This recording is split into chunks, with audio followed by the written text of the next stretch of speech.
Mesir hingga ke pelabuhan Yunani, manusia telah membina struktur yang bukan sekadar bangunan, tetapi lambang ketamadunan, kuasa dan kepercayaan. Keajaiban dunia purba bukan sahaja membuktikan kehebatan teknologi zaman dahulu, malah menghidupkan semula kisah cinta, kepercayaan, dan kepimpinan. Mari kita selami 7 struktur yang telah memukau dunia selama lebih 2000 tahun, 7 keajaiban dunia purba. 1. Piramid Agung Giza, Mesir. Terletak di dataran Giza berhampiran Kahrah, piramid agung ini dibina sekitar 2560 sebelum Masihi sebagai makam kepada Firaun Khufu dari dinasti keempat. Ia dibina menggunakan kira-kira 2,3 juta blok batu kapur dan granit, setiap satu seberat antara 2 hingga 15 tan. Struktur ini setinggi 146,6 meter pada asalnya dan menjadi struktur tertinggi di dunia selama hampir 4,000 tahun. Yang paling menakjubkan, ia dibina tanpa mesin berat moden. Ahli sejarah percaya pekerja seramai puluhan ribu orang menggunakan tanjakan dan sistem penggolek kayu untuk mengangkat batu. Tapi bagaimana mereka menyusun batu dengan ketepatan sedemikian? Itulah misteri agung hingga kini. Piramid ini juga selari secara astronomi dengan bintang-bintang tertentu, menunjukkan betapa maju ilmu falak dan matematik Mesir purba. 2.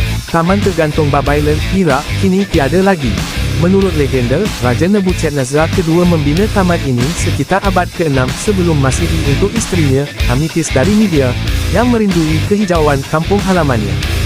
Bayangkan teres bertingkat dihiasi pokok palma, bunga berwarna-warni, dan air mengalir melalui sistem pengairan rumit. Apa yang menjadikan taman ini ajaib ialah teknologi pengairannya.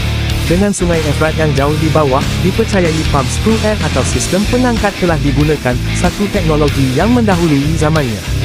Namun, tiada bukti arkeologi konkret pernah dijumpai, dan sesetengah ahli sejarah percaya ia mungkin hanya legenda Yunani, atau keliru dengan taman di Nineveh.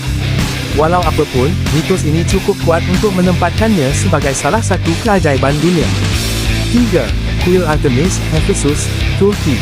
Kuil ini dibina untuk Dewi Artemis, Dewi Pemburuan dan Kesuburan. Ia siap dibina pada tahun 550 SM dan merupakan antara bangunan paling besar pada zamannya, 2 kali ganda saiz Parthenon di Athens. Ia mempunyai 127 tiang marmar, setiap satunya setinggi 18 meter. Keindahan seni bina dan ukiran di sekelilingnya menjadikan kuil ini sebagai pusat ziarah, perniagaan, dan juga seni. Malangnya, kuil ini telah beberapa kali dimusnahkan, termasuk oleh seorang lelaki bernama Herostratus, yang membakarnya semata-mata mahu terkenal.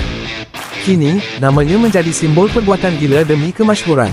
Hari ini, hanya tinggal beberapa tiang dan asas batu, tapi sejarahnya terus hidup melalui teks kuno dan lukisan.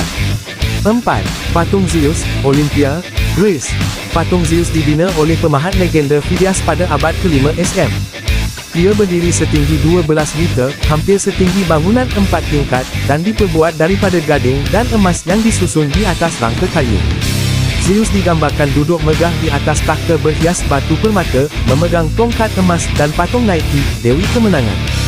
Patung ini bukan sekadar keindahan seni, ia juga lambang kekuasaan dan agama, ditempatkan di Olympia, tapak sukan Olimpik kuno. Ia memberi inspirasi kepada seniman selama berabad. Sayangnya, ia dipindahkan ke Konstantinopel dan dipercayai musnah dalam kebakaran besar pada abad ke-5 Masihi. 5. Makam Mausoleus, Halicarnassus, Turki. Dibina sekitar 350 SM oleh Ratu Artemisia II untuk suaminya, Raja Mausoleus. Ia berdiri setinggi 45 meter dan dihiasi dengan patung-patung marmar yang mewakili dewa-dewi dan simbol kemenangan. Setiap sisi makam mempunyai gaya seni bina berbeza, mencerminkan gabungan budaya Greek, Parsi dan Mesir. Keindahannya begitu luar biasa, sehingga nama mausoleum kini digunakan untuk merujuk kepada mana-mana makam besar.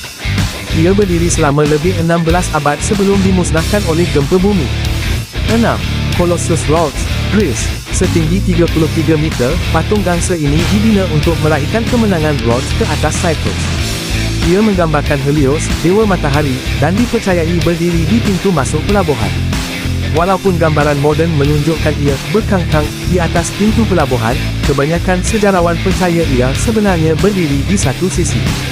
Ia dibina dalam masa 12 tahun, namun hanya bertahan selama 56 tahun sebelum runtuh akibat gempa bumi.